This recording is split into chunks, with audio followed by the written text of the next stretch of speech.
L'infodrome vient de nous informer que Alassane Dramane Ouattara n'a pas été assis là. Regardons la vidéo, mettez vos avis dans les commentaires et n'oubliez surtout pas de vous abonner. Infodrome vient de prouver que Dramane Ouattara est couché. Infodrome vient nous donner raison. Infodrome vient prouver à Oxymore, à Sodan de Gbagbo, à Jean de Gbagbo, à La Graine, à Sakikbi, à Raoul, président, qu'on a raison. Hein? L'infodrome vient de prouver. D'abord, on regarde la vidéo et puis je reviens. Très important. On regarde la vidéo et puis je reviens. Très, très important. T'es pas encore abonné, t'abonnes, c'est ma nouvelle page. Oxy 2. Woody, c'est ma nouvelle page. Donc tu t'abonnes. Voilà. C'est ça que j'y reviens tout à l'heure. L'apparition du président Alassane Ouattara au Salon international du livre d'Abidjan a mis le feu sur les réseaux sociaux. Je vous raconte.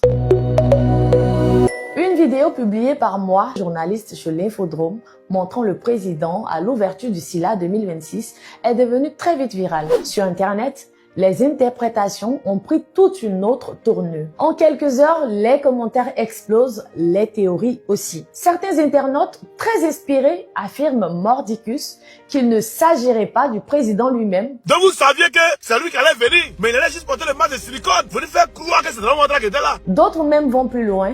Pour eux, tout ceci est une mise en scène orchestrée pour convaincre l'opinion publique que le chef de l'État était bien présent au SILA 2026. Comme si cela ne suffit pas, un autre élément est venu jeter de l'huile sur le feu. Dans la vidéo, l'on peut entendre une voix masculine dire « Monsieur le vice-premier ministre, monsieur le premier ministre ». Et là encore, polémique. Certains activistes ont rapidement affirmé qu'il s'agirait de la voix de l'auteur de la vidéo. On va partir sur la page de la dame. Elle s'appelle Leslie Miliko. Je pense qu'elle travaille à l'Infodrome. Elle a gagné le lauréat du prix de la meilleure femme des médias. Donc elle n'est pas n'importe qui. C'est elle qui a filmé la vidéo. Dans la vidéo, c'est elle qui parle. On va écouter la voix ici. Monsieur le vice-premier ministre. Voilà. Donc c'est sa voix qu'on attend. Monsieur le vice-premier ministre, c'est elle qui appelle Dramane Ouattara vice-premier ministre. C'est pas ma voix, les gars. C'est pas ma voix. C'était simplement une voix masculine dans l'assemblée. Il est important de dire clairement, la vidéo est authentique, sans montage ni trucage, car l'Infodrome était au cœur de l'actualité ce jour-là. Le président Alassane Ouattara était bel et bien présent au SILA 2026, entouré de ses proches collaborateurs. Avant cette apparition, il faut rappeler qu'une grosse rumeur circulait en ligne annonçant à tort son décès avec de faux communiqués et des vidéos manipulées. Finalement, cette sortie a permis de mettre fin à cette rumeur et calmer les spéculations autour du chef de l'État. Comme quoi, sur les réseaux sociaux, réalité et interprétation peuvent parfois se confondre. Et toi, qu'est-ce que t'en penses? Dis-le-moi en commentaire. Déjà, dans ta vidéo, madame, mademoiselle, s'il le faut, tu dis que c'est la voix masculine d'un gars qui était dans la foule. C'est-à-dire le monsieur il était dans la foule et il a crié monsieur le vice-premier ministre. Donc, entre toi, l'Infodrome, et puis le monsieur à qui on doit croire. Mais le monsieur était sur le terrain. Il était juste derrière toi, si on veut bien comprendre d'où vient la voix. Et il a dit, tu n'as pas dit la vidéo est authentique, hein? Donc le monsieur a dit, monsieur le vice-premier ministre. Est-ce que le vice-premier ministre était là le jour-là? Ou bien le monsieur, il ne connaît pas Téné Brahima et puis il ne connaît pas Dramane Ouattara. Voilà la question qu'on vous pose. Mais pourquoi même sortir pour venir faire vidéo maintenant? Il y a longtemps on a parlé de ça. Pourquoi c'est maintenant que tu sors? Ont-ils mis un couteau à ta gauche pour venir te justifier? Ou bien qu'est-ce qui se passe? Il y a quelque chose qui ne va pas? On veut savoir. On se pose des questions. On se pose des questions. Est-ce que le monsieur là, connaissait-il pas monsieur le vice-premier ministre et monsieur le président? Je ne sais pas. Hein? Voilà. Maintenant, tu sais, ça sortit à mis fin à la spéculation sur les réseaux sociaux et tout. Mais ça a mis fin, ça n'est pas sorti aujourd'hui, on va venir faire vidéo. Mais aujourd'hui, tu as fait la vidéo, voilà. Voilà. Ça fait 1 heure. Mais va regarder tes commentaires. Ça fait 1 heure. Va regarder tes commentaires. Voilà. Donc, il y a quelque chose que vous nous cachez que vous ne voulez pas dire. Pourquoi même sortir, même venir faire une vidéo? Allez, ça fait au moins une semaine qu'on a parlé de ta vidéo là. Mais c'est aujourd'hui que tu sors. Tu sors aujourd'hui pourquoi? Par rapport à quoi? Il y a quoi? Il y a quel, oui. Il y a quelle huile sur le feu? Il y a quoi? Qu'est-ce qui se passe? Dis-nous la vérité. Comme ça on sait. Et puis aujourd'hui encore, on laisse, Draman Ouattara, on dit il a reçu un truc. Voilà, les deux photos, il est mis ensemble. C'est-à-dire c'est le même jour, à la même heure, à la même période. Draman Ouattara n'avait pas les lunettes. Sur la photo, il n'a pas une lunette dans sa poche. Sur la photo, il est assis là, il a une lunette dans sa poche. Voilà, ouais, des trucs bizarres, quoi. Quand on va parler, ils vont ignorer, c'est pas IA. Maintenant, on attend la vidéo là, ça va venir.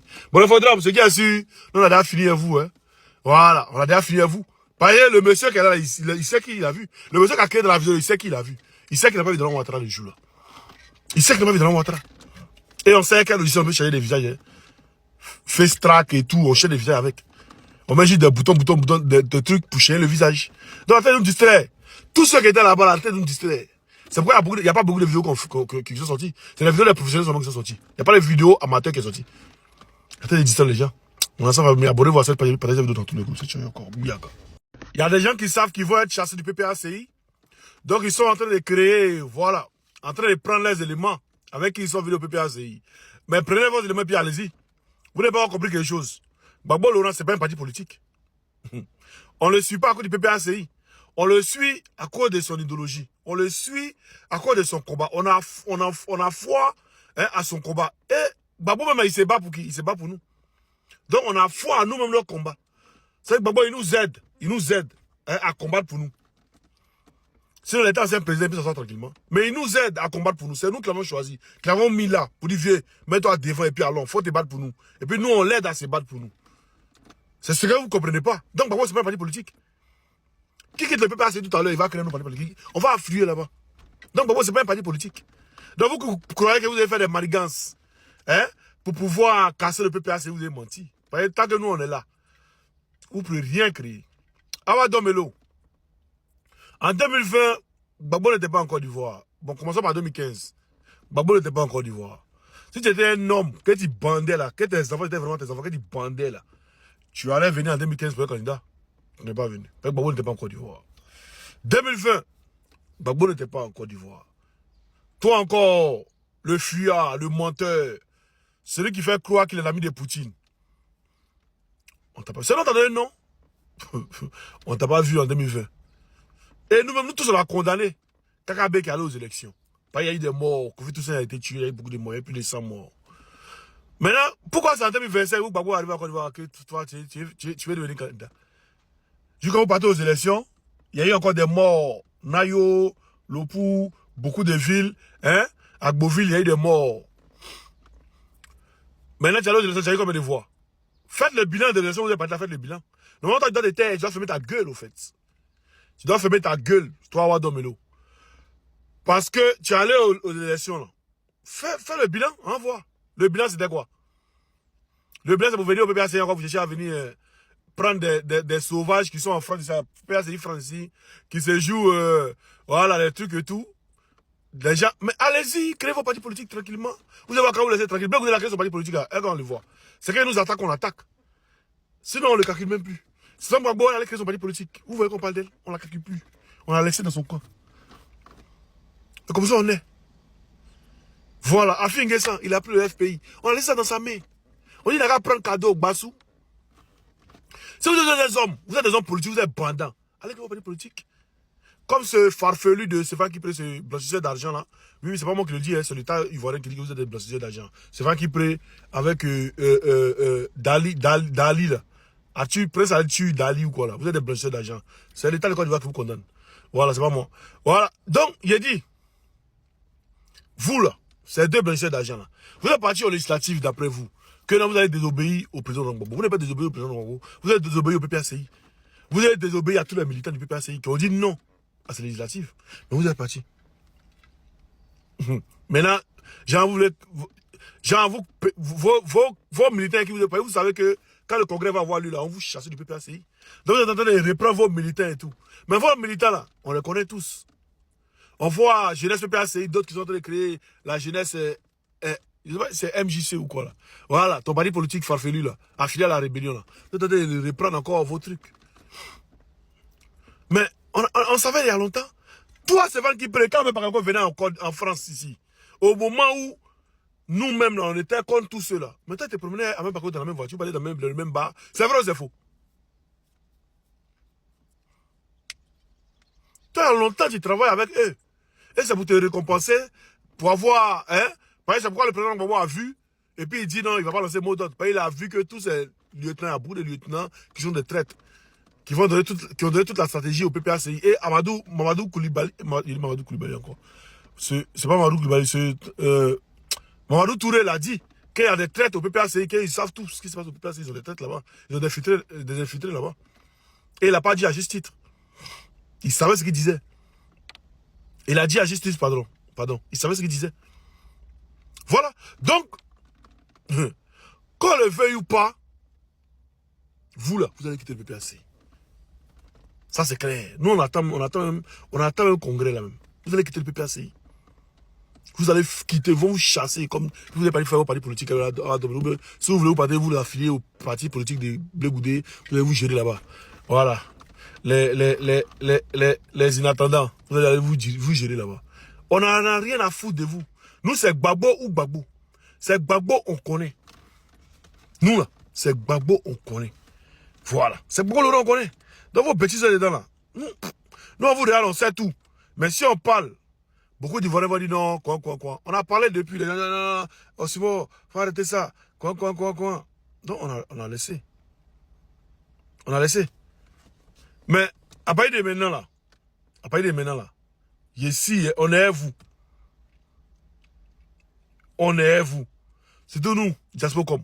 On est vous. Vous n'allez pas croire. Vous allez voir ça, vous allez nous voir baillir même. Je vous jure, hein.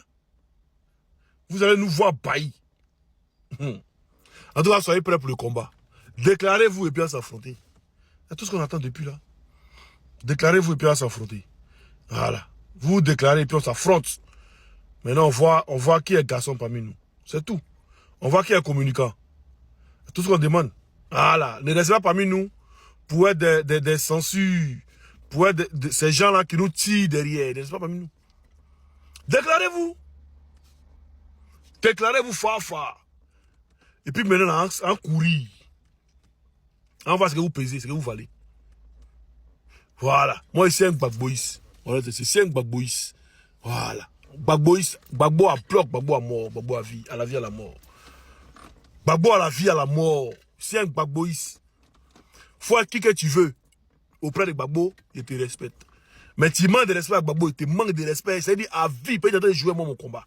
Vous repartez encore, vous voyagez dans le monde entier. Nous, dans les pays où on ne peut pas partir. Dans les pays où on ne peut pas partir. Au-delà, c'est moi, je me décide d'aller au Bénin. Et puis, ils vont me prendre au Bénin pour m'envoyer en Côte d'Ivoire. Parce qu'il y a eu un réfugié qui est allé en Côte d'Ivoire, ils l'ont pris pour l'envoyer au Bénin.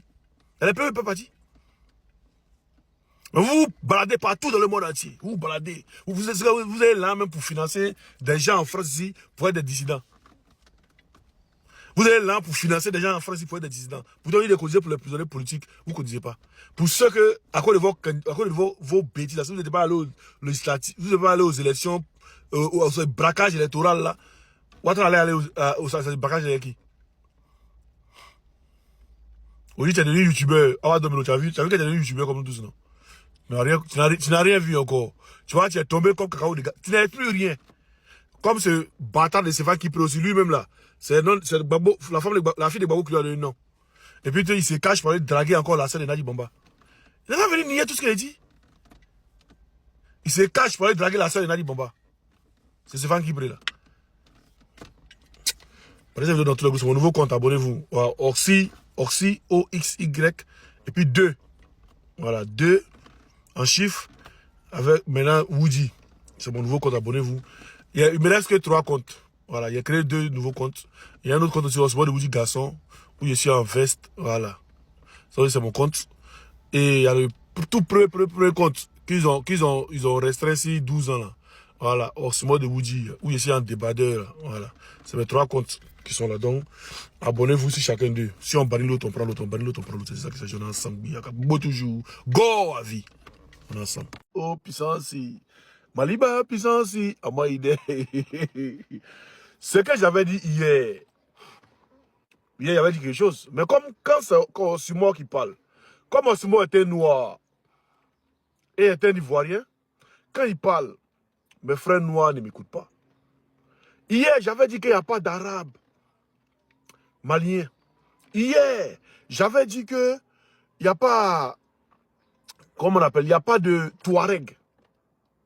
Hier, je l'avais dit. Mais comme je suis un noir, il y a beaucoup de mes frères qui ne m'ont pas cru. Non, Oxymore, lui, il est trop bête. Oh. Lui, il connaît quoi? Il n'est pas loin à l'école. Oh. Lui, il connaît quoi? Oxymore, il est comme ça. Oh. Il connaît quoi? Mais c'est quoi ce mot a dit hier là? On m'a rapporté une vidéo où, sur France 24, il y a un blanc qui a dit pareil. Ce que moi j'ai dit hier, sur le Mali, où j'ai dit qu'il n'y a pas d'arabe malien, il n'y a pas de Touareg, il n'y a pas de... Les seuls peuls maliens sont des peuls noirs. Il n'y a pas de peuls clairs maliens. C'est des descendants d'arabes. Quand j'ai dit ça, hier, il faut voir dans mes commentaires, non, Oxymore, laisse ça. Regarde, les Touaregs là, ils sont un peu comme les arabes, mais ils ne sont pas arabes. Comme c'est moi qui ai parlé, je suis noir, non? Il y a même une vidéo d'un blanc ici, vous allez écouter. C'est sur France 24, hein? Vous allez bien écouter cette vidéo depuis y arriver. Très important. Famille, vous mettez les cœurs, n'oubliez pas. Vous mettez les j'aime aussi. On va bien écouter cette vidéo-là. Très important. Au nord du pays revendiqué par les rebelles du FLA, qui habite vraiment l'Azawad et d'où vient au cœur de cette... Voilà, affaire d'Azawad, là, on a bien parlé. Vous allez augmenter le volume. Comme ça, tout le monde sera au même niveau d'information. Vous dites, il ne va pas trop parler. Hein. Donc, mettez les cœurs, partagez les likes, s'il vous plaît. Voilà. Si vous avez le son, vous mettez en commentaire, on a le son. Voilà. Hier au Mali, l'Azawad, ce territoire au nord du pays revendiqué par les rebelles du FLA. Qui habite vraiment l'Azawad et d'où vient ce nom? Pourquoi ce territoire a souvent été revendiqué par les différentes rébellions touareg dans l'histoire du Mali? Pour tenter de répondre à ces questions, André Bourgeot, bonsoir. Bonsoir. Vous êtes directeur de recherche émérite au CNRS. Merci d'avoir accepté notre invitation sur France 24. Donc, commençons par le commencement. L'Azawad, c'est quoi exactement? D'où vient ce mot? Qui l'a inventé et qu'est-ce qu'il désigne? Non, c'est pas une invention, c'est la notion de territoire qui est une invention. Bon, moi, en tant qu'anthropologue, je m'appuie sur les catégories des sociétés, comment elles classent leur environnement. Mettez un commentaire si vous avez le son. Elles s'appellent de telle manière. La première chose que je voudrais dire, c'est au niveau étymologique. Zawa, ça désigne un plat, ça désigne un récipient plat dans lequel on mange. Par extension, je dis bien par extension, ça désigne toute la plaine étendue entre Tombouctou et Arawan, sillonnée par les pasteurs nomades Brabiche et Tormoz. C'est ça. Plus à l'est, c'est une autre tribu, cette fois-ci plus spécifiquement Touareg, à savoir les Zoulimiliens, qui eux considèrent que les Awar, c'est l'auge dans lequel les petits ruminants viennent boire. Donc vous voyez, c'est intéressant. Hein. Donc dans un premier temps, c'est une plaine. Dans un deuxième temps, c'est toujours une plaine. Et plus à l'est, vous avez le Tamesna, qui est sillonné un peu par tout le monde. On présente souvent l'Azawad comme un territoire touareg, mais est-ce la réalité démographiquement? Non, pas par-delà le problème de la réalité, j'aborderai ça tout à l'heure, c'est une fabrication. À l'époque, c'était le porte-parole du mouvement national de libération de l'Azawad, il faisait référence à l'Azawad en disant que c'était le territoire de leurs ancêtres colonisés par le Mali. C'est intéressant. La notion de colonisation par le Mali, c'était déjà très significatif. Ils n'ont jamais parlé de la colonisation française, c'est pas par hasard, parce que justement les Canadiens n'ont jamais pris position contre la colonisation française.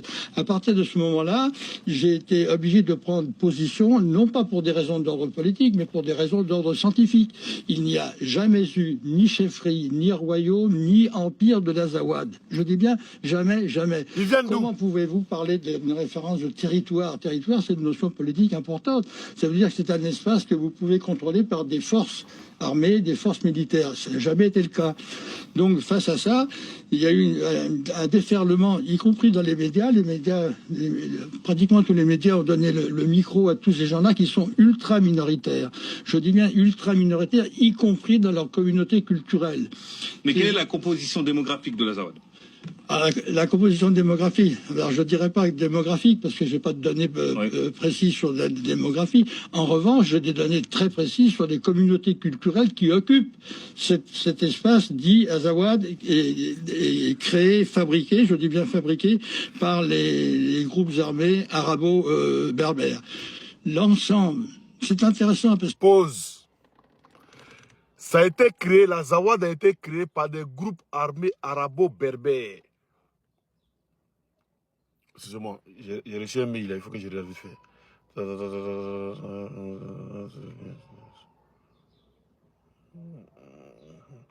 Excusez-moi, il faut que je regarde vite fait. Bon, je vais regarder après. Il dit groupe armé arabo-berbère. Il n'a pas dit malien. Arabo-berbère. C'est ce que j'ai dit hier. Il dit tous les chefs des trucs là, c'est des arabes. Pourquoi? Tous les chefs, chef de Azawad c'est un arabe. Chef de FLA c'est un arabe. Tous les chefs de l'autre roi c'est des arabes. Pourquoi? Bizarre. On continue. Je vais revenir un peu en arrière, arabo-berbère là. Voilà. Arabo-berbère. L'ensemble, c'est intéressant parce que l'ensemble de cet espace, c'est le septentrion malien, c'est le seul endroit au Mali où vous rencontrez. Attendez. Voilà. Zawad est créé, fabriqué, je dis bien fabriqué, par les groupes armés arabo-berbères. L'ensemble, c'est intéressant parce que l'ensemble de cet espace, c'est le septentrion malien, c'est le seul endroit au Mali où vous rencontrez toutes les ethnies du Mali. Je dis bien toutes les ethnies du Mali. Donc je ne vois pas pourquoi une minorité, un groupe ultra minoritaire voudrait imposer sa notion politique du territoire à l'ensemble de ces populations-là. En termes de démographie, puisque vous posez le terme de démographie, je n'ai pas de statistiques, mais ils sont là aussi ultra minoritaires par rapport aux Songhai, par rapport aux autres sédentaires, par rapport aux Bozo, par rapport aux Peuls, y compris aussi par rapport aux Bambara. Donc ça n'a pas de signification politique réelle. C'est la raison pour laquelle je dis c'est une fabrication politique qui participe de la propagande utilisée par les groupes armés rebelles. Néanmoins, les mouvements Touareg réclament la Zawad depuis les années 60. Sur quoi repose cette revendication? Est-ce qu'elle est légitime? Non, mais qu'un groupe armé revendique un territoire, ça c'est leur problème politique, mais qui se réfère à l'histoire qui n'existe pas, je dis c'est de la manipulation, c'est de l'imposture. Aucune légitimité historique pour non, je dis bien, c'est pour ça que tout à l'heure je dis c'est une fabrication, c'est une imposture. Donc moi en tant que chercheur, je ne peux pas accepter une telle imposture. Une instrumentalisation de l'histoire à des fins politiques, c'est pas la première fois que ça se passe dans l'histoire. Donc à partir de ce moment-là, on voit partout dans la presse, y compris maintenant, on parle toujours de la Zawad, pensant qu'effectivement c'est un territoire touareg, ce qui n'est pas simplement qu'une contre-vérité, mais qui est une fabrication propagandiste. Et néanmoins, en 2012, le MNLA proclame l'indépendance de la Zawad. La France reconnaît implicitement leurs combattants comme interlocuteurs. Est-ce que la France a, à un moment donné, instrumentalisé ces mouvements? Bon, c'est difficile à répondre précisément à cette question. En définitive, vous posez la question, est-ce que la politique française a soutenu les groupes armés de la rébellion du mouvement national de libération de l'Azawad? C'est un peu ça votre question. Oui. Alors, on peut dire, enfin c'est connu quand même, hein, que implicitement, oui. On a bien vu aussi que les micros leur étaient offerts à tout bout de champ. Régulièrement, ils avaient le droit à la parole, ils pouvaient... Moi, j'avais organisé un colloque, ils sont venus, ils m'ont cassé le colloque, ils m'ont empêché de parler, etc. Donc c'était quelque chose quand même il y a une propagande qui a été soutenue par la politique française. Est-ce que au fond, le problème de cette région, du nord du Mali, est-ce que c'est pas un problème plus général de marginalisation des populations, quelle que soit leur ethnie, comme vous dites? Non, mais le problème de la marginalisation des pasteurs nomades sahariens est une vérité. C'est une vérité, mais elle n'a pas des raisons et des fondements politiques. Elle a des fondements écologiques. La matière, vous savez ce que c'est qu'un pâturage au Sahara? C'est des touffes d'herbe espacées tous les 50 ou tous les 100 mètres. Comment voulez-vous, à partir de là, développer une économie autre qu'une économie domestique fondée sur des petits troupeaux? Donc vous ne pouvez pas créer les conditions de l'insertion d'une économie domestique dans une économie de marché, puisque les tailles des troupeaux sont définies aussi par les conditions écologiques. Donc c'est ça une des raisons pour lesquelles ils ont pris les... Entre autres, par ailleurs, il y a eu les grandes sécheresses et les grandes famines. Les grandes sécheresses de 69, 73, 83, 84, qui se sont transformées en famines généralisées, qui ont provoqué des exodes, exils. Donc ça a déstructuré totalement ces sociétés-là. Le problème, c'est que ça, c'est des vérités factuelles que l'on peut vérifier, n'importe qui peut lever. Eux, ces groupes armés, ont su instrumentaliser ces données-là à des fins politiques pour légitimer leurs revendications. La situation actuelle est aussi celle-ci. Et donc, si j'ai bien compris, vous dites que dans cette région au nord du Mali, par exemple, si on va à Tombouctou, on retrouve autant de Songhai, de Peul que de Touareg, quoi. C'est un mélange En termes de démographie, oui. C'est une des raisons pour lesquelles c'est aussi un problème. C'est que démographiquement, ils sont minoritaires. Par rapport aux sédentaires, si vous voulez jouer sur l'opposition pasteur nomade des sédentaires, ils sont largement majoritaires. Maintenant, en termes de communauté culturelle, la majorité des gens, c'est surtout une majorité Songhai. Donc, eux sont minoritaires. Donc, je comprends très bien pourquoi des minorités veulent s'imposer. Le problème, c'est qu'on peut s'imposer sans passer par les armes. Et sans instrumentaliser et déformer l'histoire. On ne peut pas se revendiquer de l'histoire, donc une antériorité, pour légitimer des objectifs actuels. Vous avez été à plusieurs reprises sur place, vous connaissez bien l'endroit. Lorsque vous étiez sur place, qu'est-ce qui vous a marqué sur la cohabitation entre les différentes populations? Non, à l'époque, la cohabitation était harmonieuse. Après, bon, le problème, c'est que nous, au CNRS, depuis 2009, on ne peut plus faire de terrain. Sur le nord, toute la bande saharo-sahélienne nous est interdite, donc on est obligé de rester dans les capitales. Mais jusqu'en 2009, il y avait pas de problème. Ça commençait à se dégrader avec l'apparition des groupes armés salafistes djihadistes.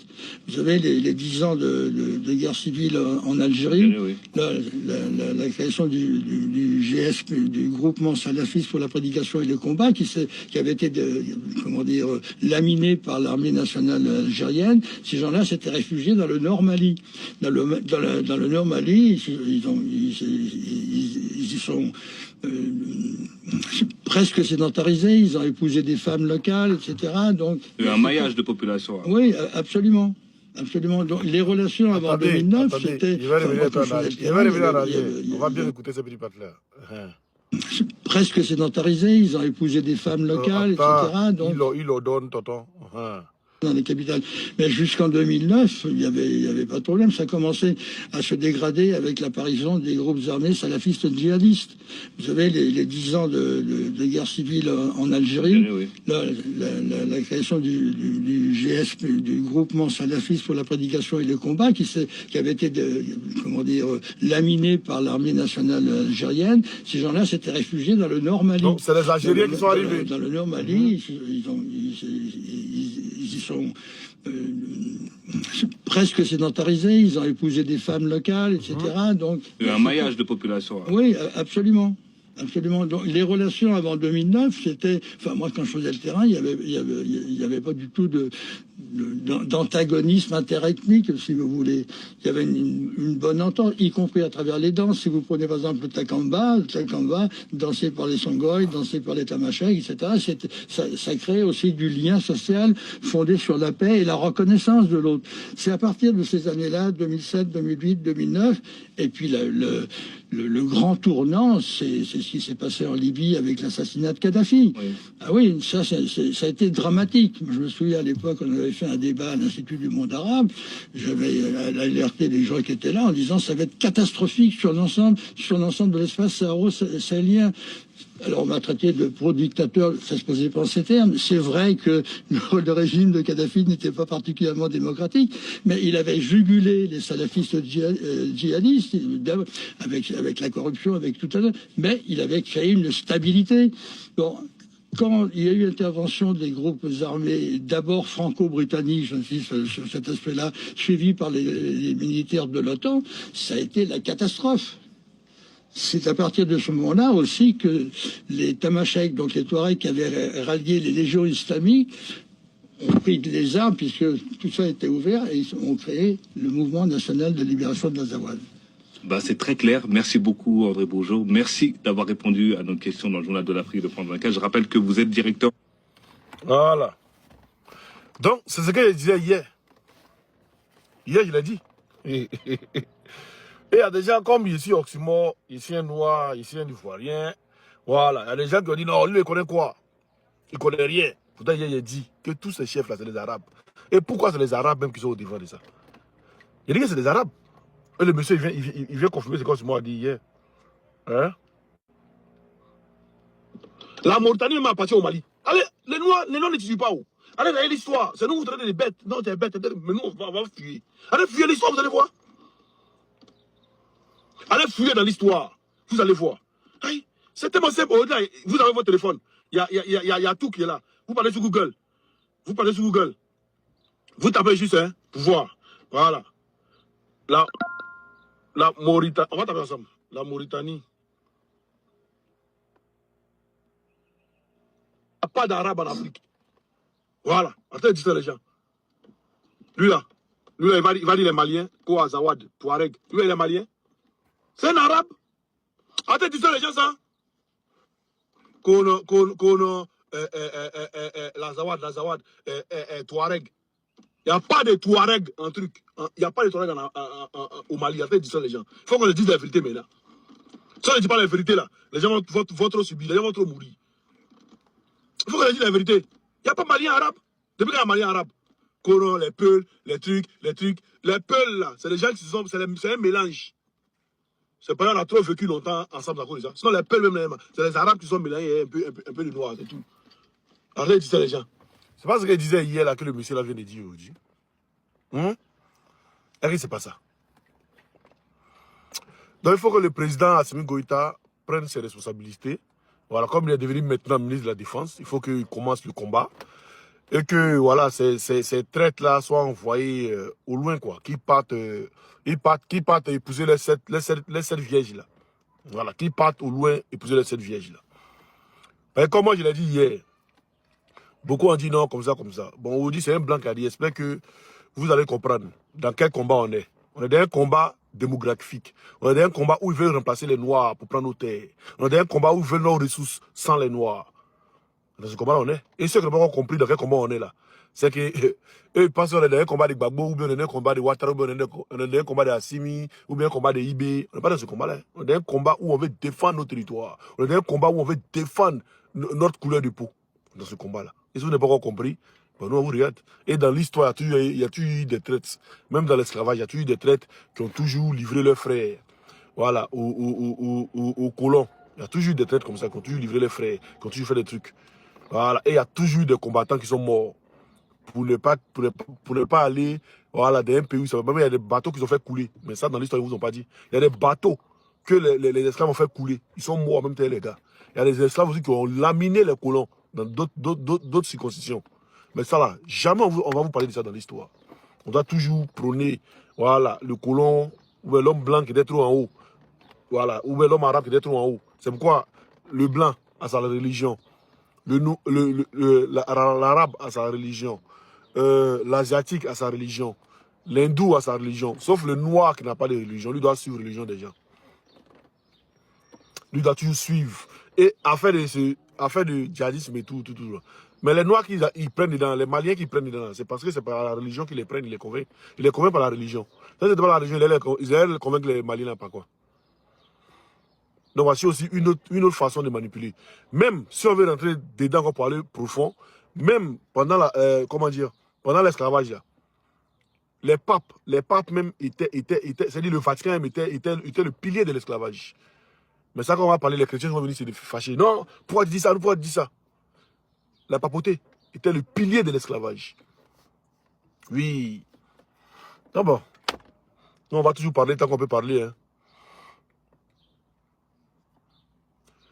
Je suis marocain et je vous dis, mes frères maliens, que ces Algériens qui veulent déstabiliser le Mali. Rachati, vous êtes même chose là. Voilà. Vous êtes un peu bon, mais vous êtes tous pareils. Vous êtes mieux que eux, mais vous êtes tous pareils. Voilà, vous êtes même chose là. Je dis ça les gens ça. Là on est ensemble famille, hein. On est ensemble et puis prenez soin de vous. Maliba fort, toujours. On est ensemble.